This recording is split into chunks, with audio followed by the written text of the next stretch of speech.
We're going to go to Tom Rogan, who's with us in the studio. His reporter's written a lot on this from the UK.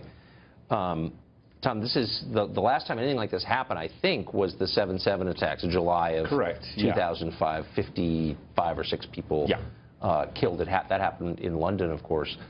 Manchester, not a place you think of terror attacks happening. Well, you know, actually, yeah, I mean, you might not in the United States, but in the United Kingdom, Manchester has time and again come up on the counterterrorism radar.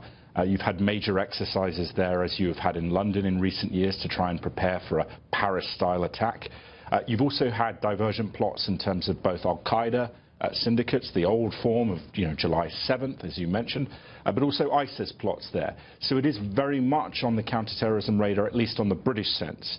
And by the scale of the response that we saw, I think it became quite clear early on that this was much more likely than not a coordinated terrorist attack, and a serious one based on the size of the explosion and the relative casualties. I think there's a reason we didn't see immediate photographs coming out of casualties, and that was that anyone in that blast radius was very seriously injured or killed. So we're not going to even speculate as to who might be responsible for this, because we'll find out soon enough, and that would be unwise. But as a more general question, is there any potential terror group on the radar of British authorities that we're not aware of, that is not basically Middle East based? Well, I mean, traditionally in the United Kingdom, the threat has been either Irish separatist groups, the IRA. This does not fit an Irish Republican group targeting profile, in the sense that there's an American performer. The IRA would never target Americans, also children. There's a calibration there that suggests a jihadist group. But again, as you say, the consumption of intelligence that will be very quick in terms of the forensics of the bomb. You saw how quickly the British authorities have been communicating with American counterterrorism authorities. So I want to interrupt you really quick here, Tom. We're just getting something from Sky News in Manchester. Authorities there are reporting that a second explosive device apparently has been found in or near the arena, and there will be a controlled detonation of that device. So that suggests right there a level of coordination and sophistication, and tells us something. It does, and I think the immediate impetus, and I do think it's why I suspect you will see a statement by the British Prime Minister this evening about what they call a COBA meeting, which is National Security Council meeting.